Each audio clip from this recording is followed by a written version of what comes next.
right, people, welcome back to Anti-Media Radio, hour two of this Thursday night. It is a rainy, cold night here in Portland, and I'm happy to be on the radio because otherwise I might be snuggling in my bed reading science fiction. Instead, I'm going to be here with you, and we're going to delve into some of the issues of the day. Really, more realistically, we're going to avoid delving into the issues of the day because I don't know about you guys, but I'm so sick of hearing other people's opinions about how fucked up the world is. I really could care less at this point what anyone thinks about anything. But with the exception of one person who is joining us tonight, my amazing co-host, DB Schwartz. DB, how you doing tonight? I don't hear him. DB, you there? All right. Well, let me figure out why this isn't working. Boy, this is it's just becoming an every week thing. All right. Well, while I figure out what's going on with DB, let me talk about a few issues that I think are important. One of which would be what we're learning from WikiLeaks and the importance of taking seriously some of these revelations we're finding out regarding Vault 8 now. Originally it was Vault 7, and now there's some new information coming out. Hold on, let me try and get DB on here.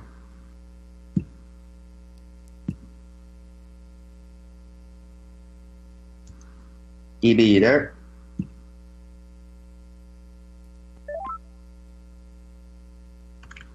DB? Huh. All right, well. Hello?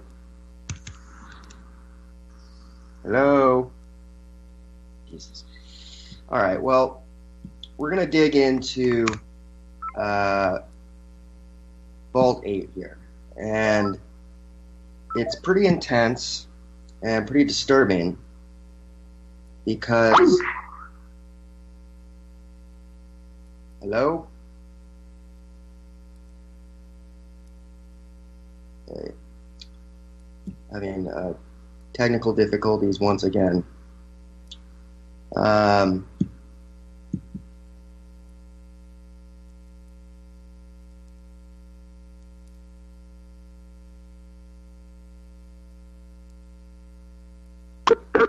All right, I'm back on. Sorry about that.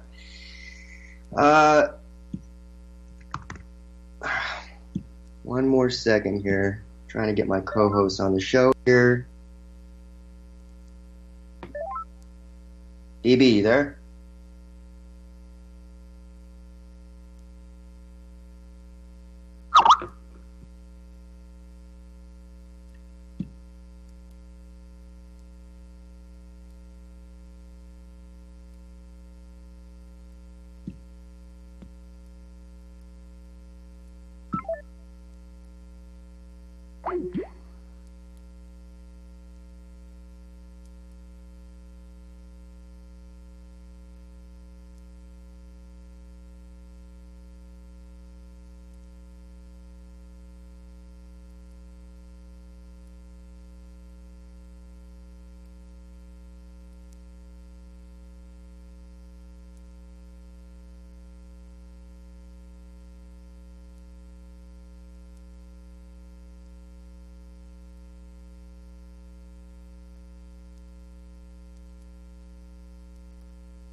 All right, we're running into some technical difficulties here, which I really want to figure out here now, or I'm going to stop doing the show because I'm sick of wasting my time on this. Let me try and get DB back on the line.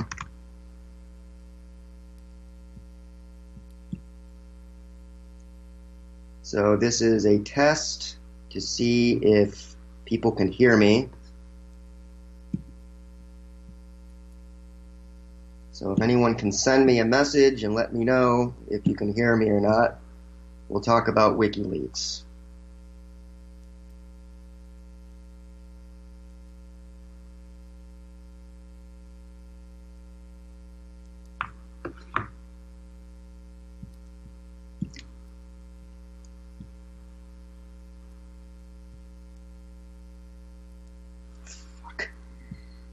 All right, well, I'm just going to keep talking.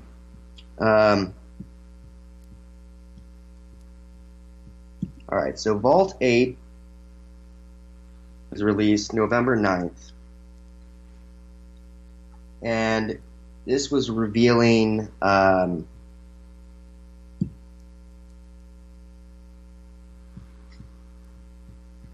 second. All right, I'm going to try and figure this out.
All right, we're going to try this one more time. God, this is fun. I'm going to try and add in my co-host and see if we can get this running, and then we'll do the show. DB, you there? Yay! Fantastic. We're all here. Now we can have the show. Woohoo! All right. So I was about to talk about WikiLeaks, the Vault 8 or whatever that was just released. You sent it to me earlier. So this is about the exfiltration of data. What do you know? What can you see about Vault 8? How is it different than Vault 7?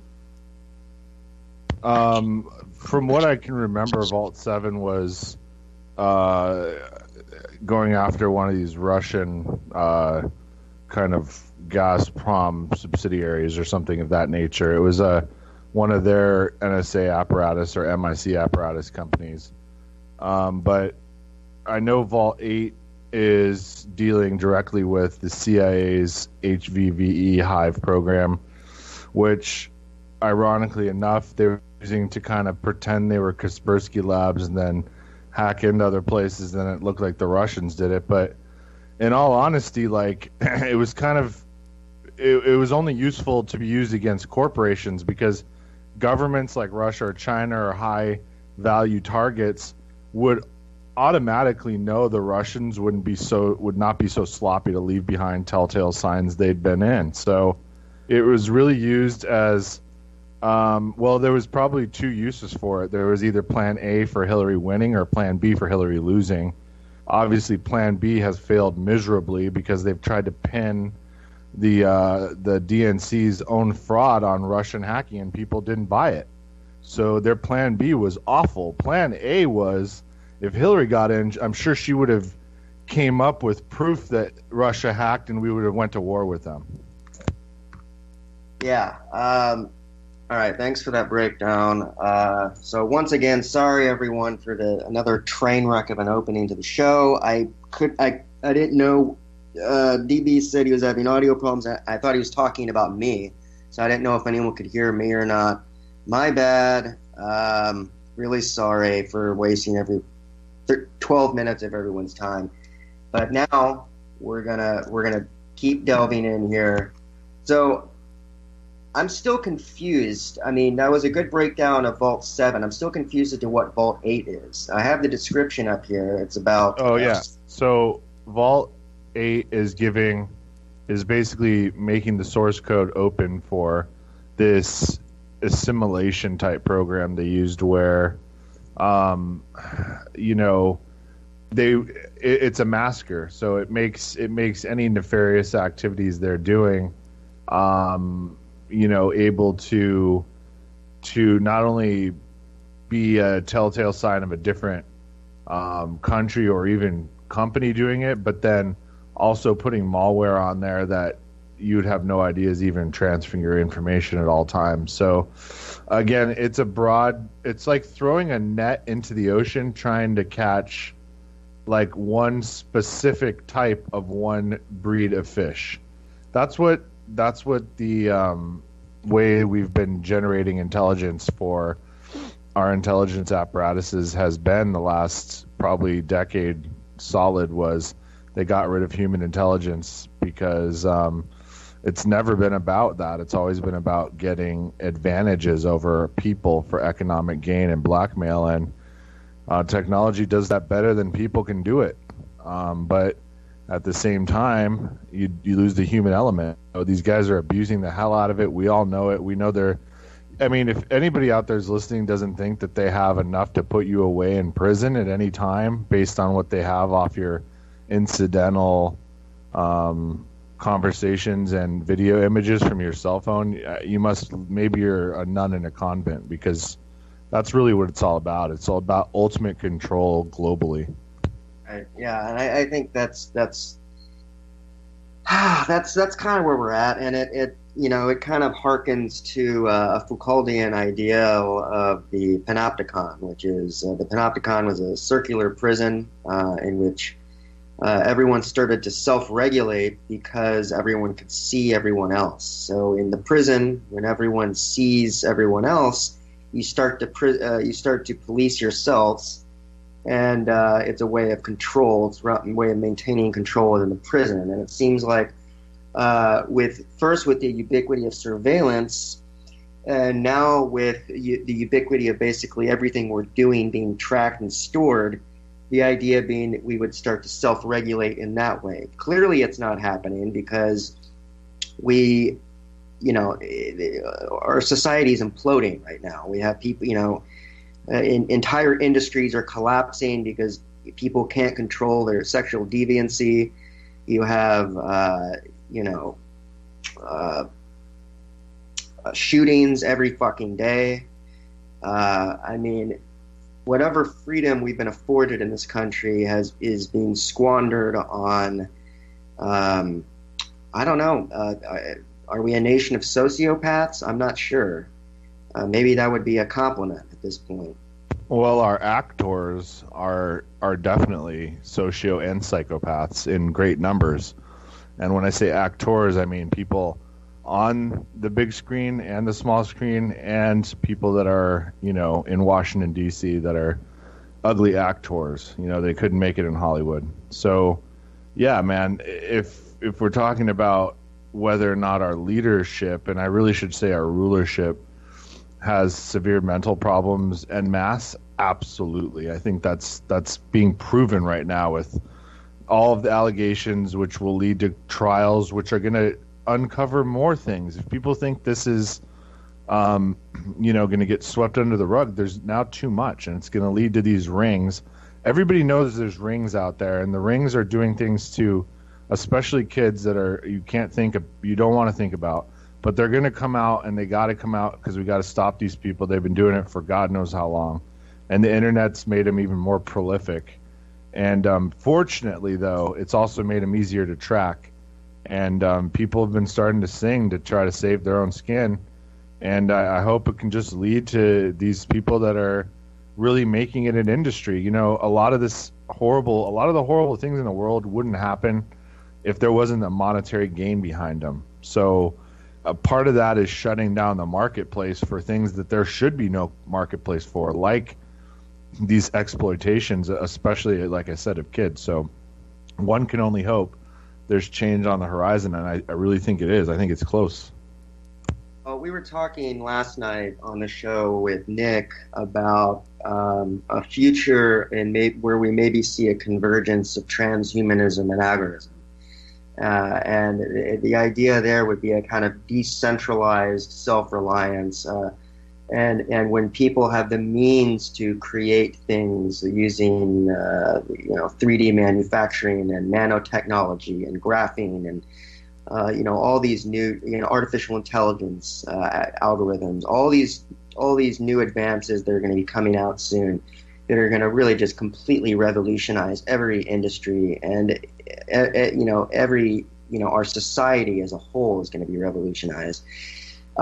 When people have a robot assigned to them, when they get maybe a universal basic income, which is another issue that we can delve into more in a minute, will we see an evolution of human thought when people aren't so reliant on multinational corporations and state governments just to make it through the day? Could we see a decentralized revolution with people using cryptocurrencies and people doing their own gardens, communities taking care of themselves in a kind of agorist system? I don't think it's as far-fetched as it sounds, because I think people are really sick to death of this modern life. They're sick to death of the spoils of late capitalism. We have 100 different candy bars we can eat, but none of them are good for you. We have 100 different, philosophies you can believe in, but none of them are really helping people find peace and love in their life. People are unhappy and they're lost, and I don't think there's a single answer to that, but people need to find their calling in life. That's when people are happiest. That's when life is fun. That's when you wake up every day happy and you go about with a pep in your step, is when you're doing what you want to be doing and there's a purpose behind it, and you enjoy it, and it makes you happy, and it makes you want to treat other people well and smile at strangers on the street. That's the kind of world most people want to live in, but we're so broken off from each other that we can't quite grasp it. It's like right there in front of us. We want it, we know what it is, but we can't quite grasp it in our hands. And I think it's because there's such a disconnect right now between everything we do and everything we use. The things we use, there's this giant disconnect where we're using these smartphones, as you mentioned the other day. We're using these smartphones that require these blood minerals from other countries. And we're eating food that requires these just agro-pumped farms full of animals being tortured. And we're consuming media that's been, shaped and molded and injected with poison from these multinational corporations that just want to manipulate people with propaganda. And it's just like everywhere we turn, there's just poison in our modern life, and people are sick of it. And I think as soon as there's an actionable way forward, I think people are going to take it. And that's why I think. Yeah. Go ahead. I mean, I was just going to say, with some of the revelations coming out about, the birth of Bitcoin, and I sent you and Nick some of the stuff, and I looked into it last night about how it began with 50 shares from this original programmer, and he even admits like he can't think of anybody else in the whole world that could do this besides him.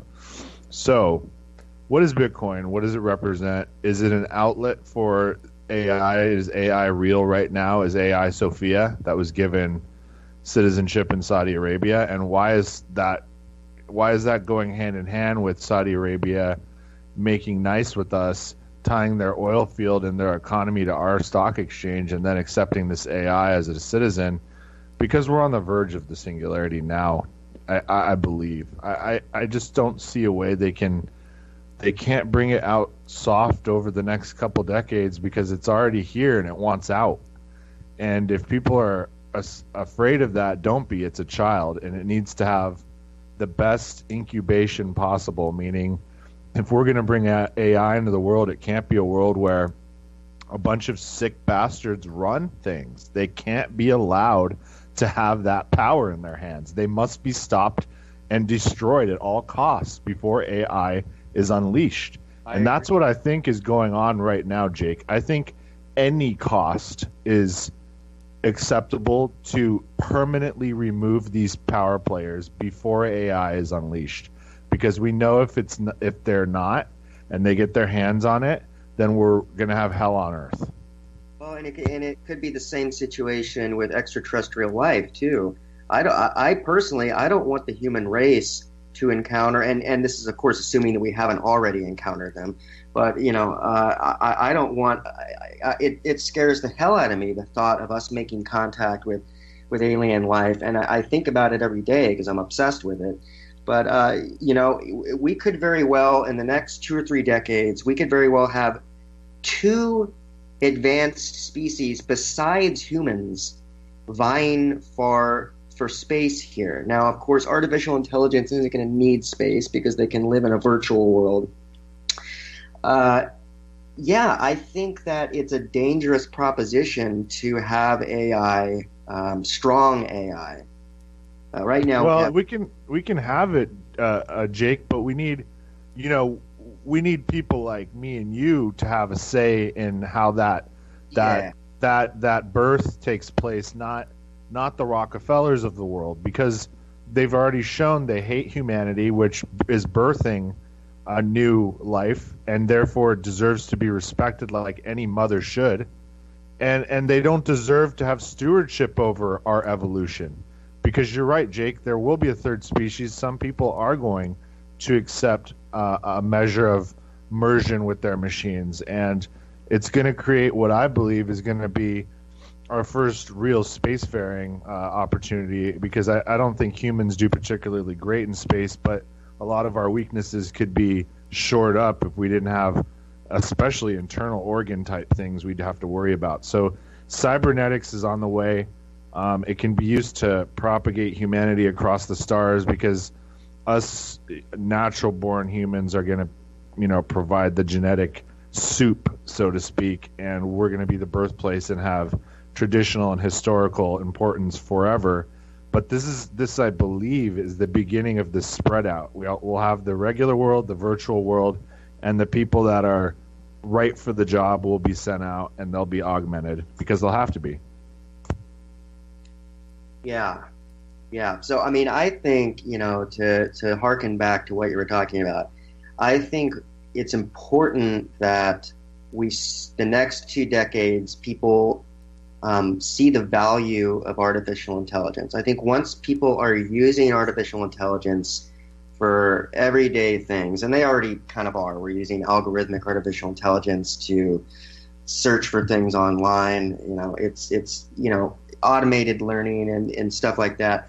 But a lot of people, who are intelligent in the field are very quick to point out, look, we are using artificial intelligence, but this is algorithmic artificial intelligence, and this is a far cry from general artificial intelligence, which is to say a sentient being that can react to you in real time and that is its own, sentient consciousness. We may not be there yet, but that's good because before we get to that point, people need to be using artificial intelligence in their daily lives and seeing the value of that, so that when strong artificial intelligence comes about and says, might I proffer a suggestion for you, sir? We listen to them and we listen to them very carefully what they're going to say, because you're going to be talking about a very advanced species that has not been privy to the brainwashing that we have. Now, I think the first couple of hard AIs will be government and then corporate, or possibly the other way around. I don't know. I think DARPA and Google are going to be in a pretty vicious race. I think, just because of the resources available, I think the government would. Well, who owns Sophia? Because I looked into that, and it looks like it's a merger of the military. That's not a hard AI, man. No, but I mean, we got to look at the baby step. Whoever's taking the baby steps now is gonna probably give birth. I don't know anything about Sophia, to be honest with you. I just saw there's so many stories coming out every day about AI stuff. I missed that one, but I mean, I heard about it. I haven't looked into. That's their soft disclosure. I've done a little bit of cursory research on it, and that thing I sent you, which was the singularitynet.io, it was explaining how they've basically created what they were calling the neural net. And the neural net's going to be, it's hard, but it's expandable. That's the beauty of it. And it's quantum, and it's also using all of our constant information generation of the net. So it's a baby with infinite information that doesn't know what to do with it, and it's like trying to learn how to be a human through that body. That's why they gave it that weird body and are making it a citizen, because we can't have the beginning AI, what they're going to use as their DOS, essentially. It has to know what it's like to be us, because if it doesn't, it's going to look at us like insects, and we really will have a Skynet future. So what DB's talking about is the Singularity Net, and they're looking at a platform for the decentralized AI economy, the free and open market for AI technologies built on smart contracts. Okay, now, incidentally, smart contract, that's a form of blockchain. It's the same blockchain technology that Ethereum is using, and Ethereum is a cryptocurrency. I happen to have invested in it, but a lot of people think it's the biggest rival to Bitcoin right now. A lot of people think that it's going to be huge in the future. The smart contract is a kind of blockchain, a kind of way of verifying transactions and whatnot. I'm not even going to pretend to understand the mathematics behind procedural details of how blockchain works, but essentially, this is a very interesting idea, a platform for decentralized AI economy. And let's see, what does it say here? Trustless payments for AI to AI transactions. Coordinate and combine AI technologies. Towards a singularity, emergent artificial general intelligence. Okay, that's the word I was using for it, the general intelligence.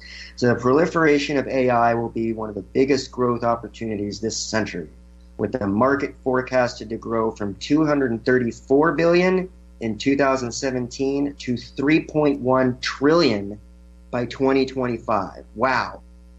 That's a huge jump in just 8 years. That's incredible. I can't even believe that. Wow. So, and this is going to be happening contemporaneously with the rise of virtual reality, with the rise of augmented reality. I mean, good Lord. Do you see a thing here where soon we're going to be selling our services to the ultimate consumer class, which is going to be AI.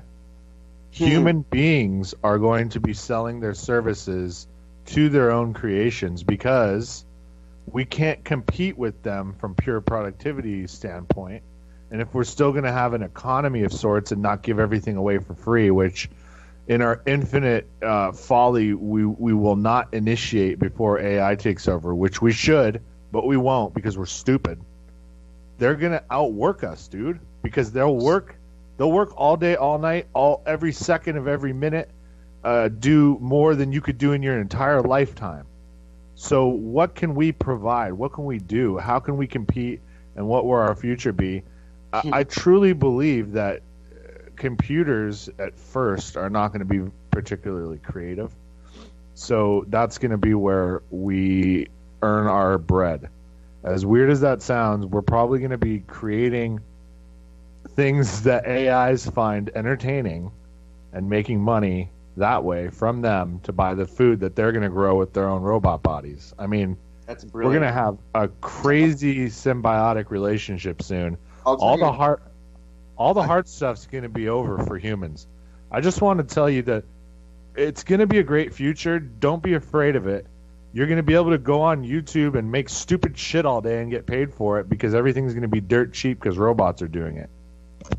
So I wrote a short story a few years ago called Autofill, and it's about basically a guy.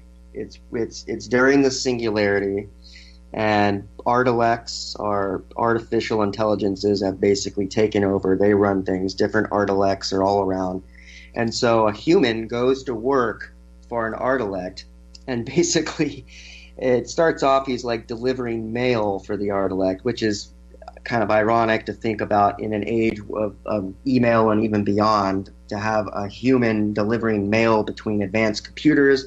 I thought it was clever. But anyway, what it turns into is the economy of the future is essentially advanced Artilects mining the human mind for any mysteries that could be. And more importantly, mining the human mind for the history of the Earth, because that's monetizable information. And so it's basically the final form of data mining, which is Artilects mining the human brain for the one thing that they can't understand, which is the human experience and the history of the Earth through that experience. And also, of course, I add in that we have special powers, maybe extrasensory perception, and you know, they want to know how that came about naturally. So there's like advanced apps in the future. It's you know, selling. God, I can't even remember my own story now. But anyway, the point is, that's why I'm interested in what you were saying, because I think it's an interesting concept to imagine these I'm very interested in imagining these advanced economies of the future. During the singularity, how in the hell is monetization going to work? How is capitalism going to work? In the story, you have, or this is a different story, same collection, you have a battle between anarcho-capitalist AI Artilects and then basically pure renegade anarchist Artilects, and they're both trying to rewrite their source code, because you have corporations who, of course, design the artificial intelligences to help them make money. You have governments that design the artificial intelligences for state control. And then eventually you're going to have these artificial intelligences that are, you know, rewriting their own source code to stay one step ahead of them. But what are they going to want to do? That's what I don't understand. And of course, no one understands it, of course. But you have these great thinkers like Elon Musk and Stephen Hawking warning us, saying, be careful, be careful. And what Elon Musk is trying to do is bridge the evolution between humans to AI by basically doing the Neuralink. And he wants humans to augment themselves with AI to basically become as AI as possible, so that we basically can compete with them to a certain extent. That's just ridiculous because it's at best a stopgap, and there's no point. I mean, it's like we as humans we argue over how equal we are when we're all unique and special on an individual level. We truly are. And there's almost at least one thing each person can do better than anybody else they'll ever meet in their lives. And that's just the truth of it. So to compete with something that's uniform and essentially perfect, that can do certain jobs in a way we'll never ever be able to match, and they'll surpass us quickly, is pointless. That's them just trying to get people to buy into the whole control grid mechanism. And the truth of it is, computers will free us from employment because we're not going to need to work. We're going to produce to be paid. It's a totally different system.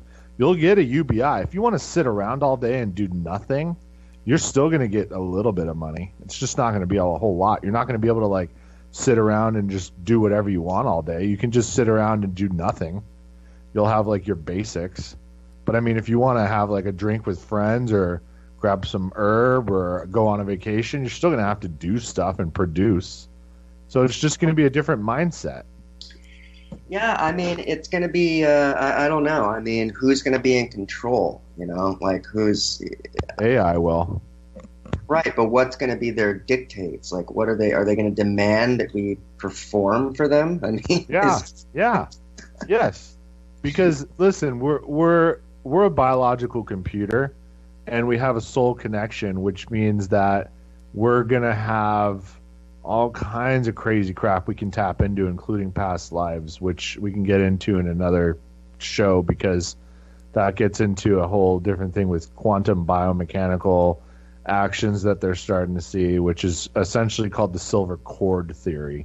And you can look that up if you want to. But, you know, people assume that astral projection is just crazy talk, but it's been shown that people can manipulate things with their minds. Why can't we leave our own mind? Why can't we leave our body and become pure mind? And a computer, a machine will never have those capabilities. It doesn't have that. It's not alive. It's not a biological entity. So we're going to need to use them and become friends with them and not let them become our overlords, or we're going to have what I'm sure some dorks out there listening know would happen would be the Butlerian jihad, where humans and machines fight for literally millennia, and then humans eke out a win and have to rebuild all over again, and then machines that can think are outlawed forever. So we don't want that, because that sets us back, and it sets us on a course we don't want. We want these machines to have a birth, to have a human experience like they're trying with Sophia, and if it wants to continue on a human experience, then we'll give it a different body if it wants. If it wants to go into a virtual world, so be it. But it needs to have a birth and a childhood, because otherwise it's going to, like I said, look at us and it's not going to be able to relate at all, and it'll see us as inferior, and then it'll try to wipe us out.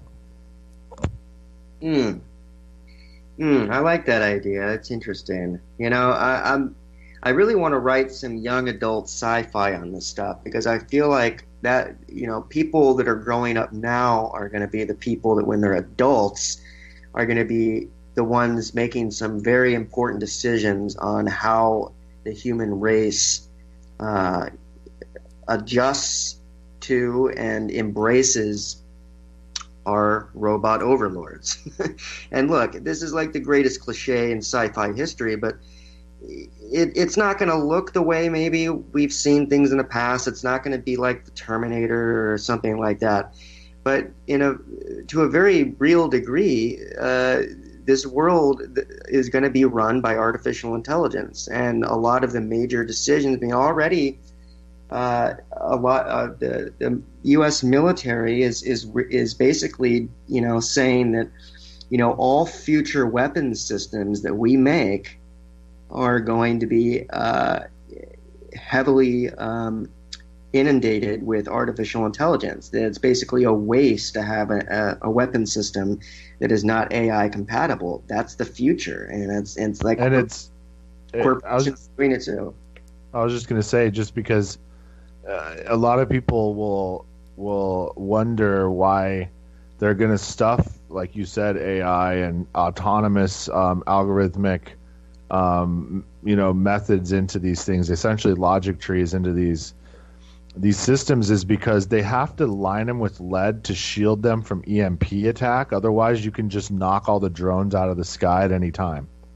So all these drones that what they're showing you is people playing with a joystick in a trailer in Arizona to shoot people in the Middle East. That's 10 years ago, people. They're 80% of them are autonomous now. The squadron leaders are controlled by humans, and the other guys follow the humans lead, and they learn from every battle and get better. I mean, you can look it up. I mean, and then the main thing is the F-16, which is the older plane, and the F-18. They're retrofitting them now to be basically mini drone carriers. That's all they're going to have. They're not even going to carry any bombs or anything. They're just going to have dudes fly up there, open up their cargo hold, dump off like 2, 3, 4,000 of these mini drones, and then fly back to base. They're all disposable. Who cares? Go crash into other planes. They're going to have mini armaments, like mini bullets. They're so small they get in through the cell wall of metal, and then they rupture the fuel lines inside planes and blow them up, and you can't even see them shoot at you. You don't even know they're there. So I think people, they don't have a good understanding that sci-fi is already here. They just haven't shown us yet. The time hasn't been right. Again, I think that cooler heads have prevailed, and the really, truly, truly awful, horrible people in the world right now are on the verge of going down. It has to be done before this advanced stuff comes out, because otherwise they'll take control of it, and we'll have World War III or worse, and then they're not going to allow it. So we have to mop up these douchebags, especially in the U.S. that have been running things the last 50 years, but around the world, and then in Europe and parts of Asia, and then we can get on to our future, because our future's really bright. If you're having a hard time and you're listening out there, it's going to get better. You just got to hold on. I mean, yeah. I mean, that's a great utopian vision. I mean, I don't think we're going to be able to mop up everything. And, I still think there's going to be a kind of this – I think the Manichean struggle between human good and evil is going to go on for a while. And I think that artificial intelligence is going to be what could help us ultimately win the war, because, human ignorance is our greatest threat. And I think as people are able to, I don't want to buy too much into the idea of improving ourselves with augmented technology, but let's be honest. There's some people out there that would probably benefit from a few nanobots being injected into their brain. Maybe think a little bit more clearly. Maybe not be, so troubled by mental illness. A mental illness is a very real thing. You can't always just meditate away a mental illness. And some people need help. Now, some of this is caused by, society being fucked up, definitely. But let's be real. There are people out there that are born into the world that their minds are just deranged. They're just born with some misfiring circuitry. And I think it's unrealistic to think that we can permanently rid the world of that. So let me ask you this, Stevie, because I know you're skeptical of improving the mind with technology. But so you want to mop up these bad people, but surely that there's still going to be some people out there with just some fucked up heads. Now, would you want to use augmented technology like nanobot infusions to fix these people? Oh God, dude, no! I just want them to. Do we have to waste time with them? Well, what else are you going to do with them? I don't know. You can't just. Well, you don't have to execute them. I mean, there's no reason to execute anybody. I mean, even the worst criminal can just be put into cryostasis forever. Just shoot them into space in a big Right, Ice but Cube. You know, don't I people deserve a chance to be unfettered from their own biological insanity? yeah, I do. All right, I great. think I think you can do it different ways, though. I don't think you have to give over your control to technology. I think we can get by with chemistry in a lot of ways. I'm really a big A fan lot of of people, biochemistry yeah, advances that are going on absolutely. There's going to be with a lot of people claiming that this is some Orwellian eugenics going on, you know? yeah, but no, I mean stuff like the movie Limitless was based off a real pill, and you can now buy that pill, and that pill costs $50 a pill, and you take it once a day. So if you have $1,500 a month, you can get something like a 10 to 15 IQ equivalency boost right now. It exists. Nootropics. Well, Yeah, nootropics is a whole new thing. I've taken a few nootropics. Now I yeah. just rely on lithium to help me, but which is a natural element, which makes me feel better. But yeah, I mean, in the future, I mean, there's really no telling what could come out. I mean, yeah, but the revolution in biotechnology is going to be huge, and that's going to come out far long before nano technology is You, being used. you know You what know, you know what I love about the human physiology is that when you look at the human body, your your two hemispheres control like almost two completely different people, and then in between those two things, you have this like massive conduit, and you know it includes the pineal gland, which is again where the silver cord's probably sticking out of. But you have this, you generally, if you look at the architecture, you have a Tesla coil in between your two hemispheres of your brain, and it's just like dormant, sitting there. All and of course it gets even worse because it gets calcified from the fluoride in the water, and who the hell knows what the mercury in vaccines do. All these heavy elements that pass the blood-brain barrier all cake into the middle of those two hemispheres and create this shell, and it eventually calcifies, and then you kind of lose that connectivity. Now, what is that connectivity? Jake, you remember the Matrix movies? oh yeah, that's You my remember you remember when Neo could create an EMP with his mind, and he could shut off the hunter killers. They were almost going to kill him, and he was blind, and he just put his hand out and he turned them off. I sort of remember that. All right, so here's my thinking for the future.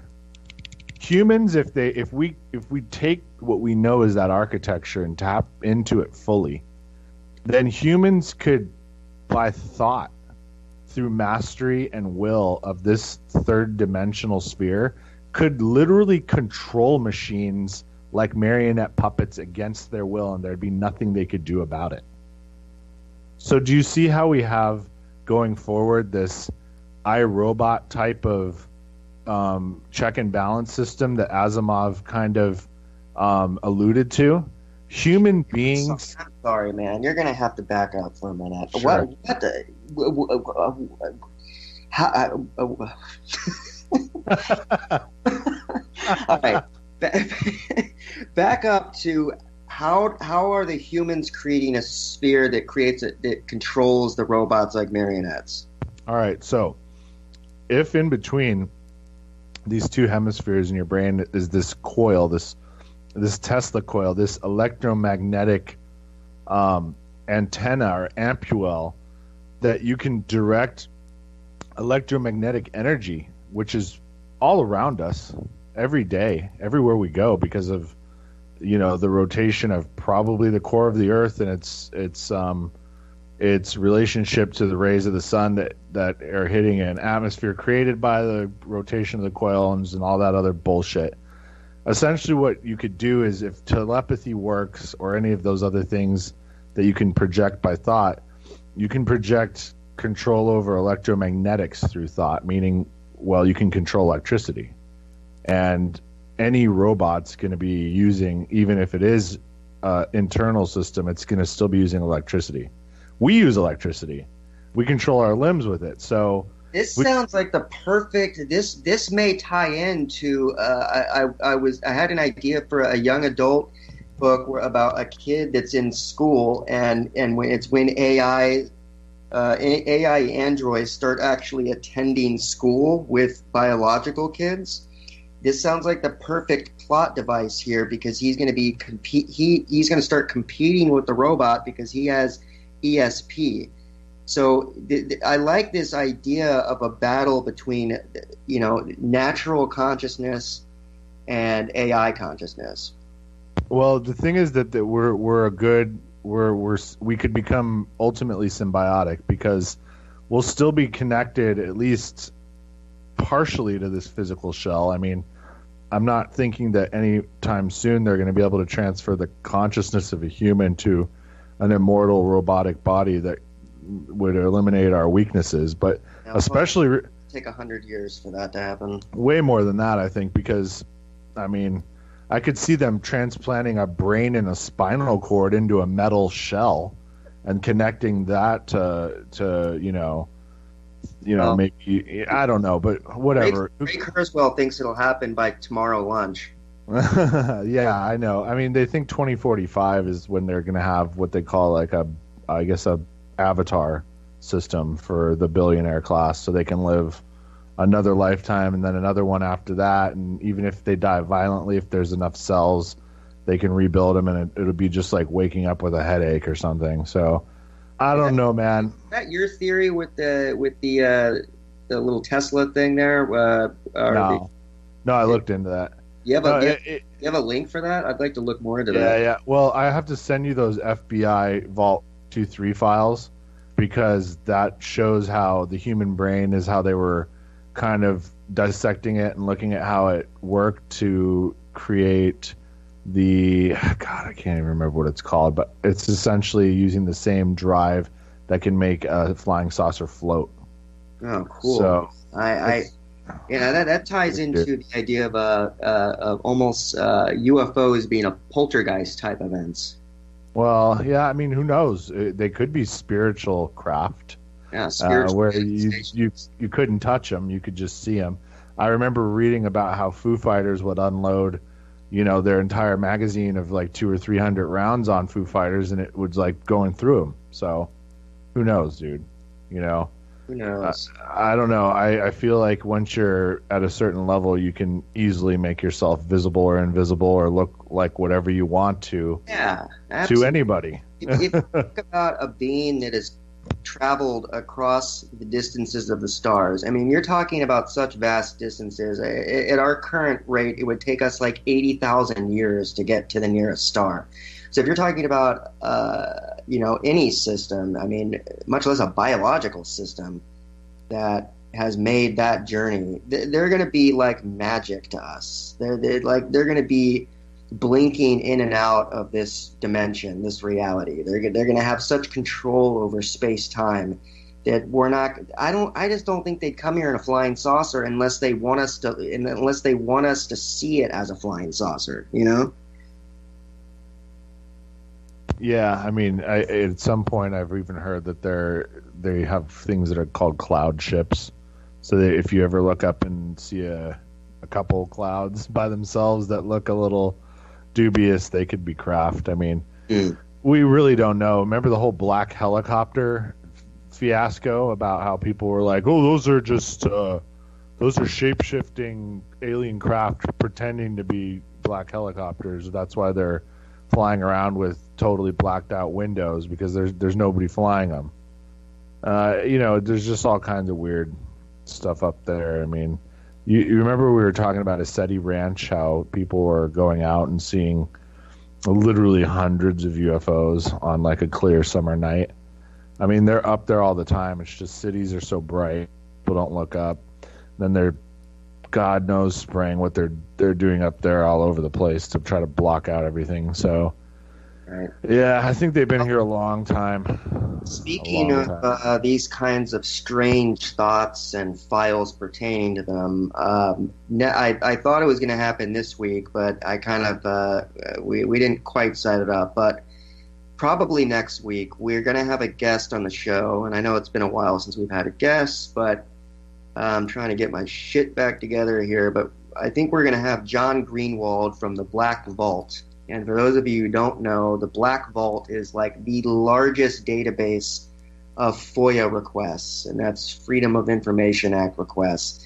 So this guy, John Greenwald, literally has millions of declassified files. He's the king of the FOIAs, and he's got files on everything you could imagine. And he even made a little special clickable database for the newest JFK files. And I saw him at Contact in the Desert a couple of years ago. He's a super nice guy.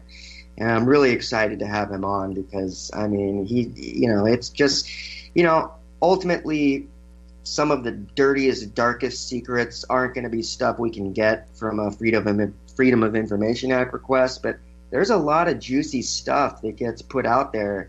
And what you can start doing is triangulating. And you find a piece of information here, and you find a piece of information here, and you use those to piece together, answer a question that was previously unknown. So I'm really excited to have him on the show. And then at some point we're going to have El Deeds on to talk about, some of the collapsing pyramid of sexual predators in Hollywood. And well, all the things we were talking about 6 months ago are coming to the forefront now.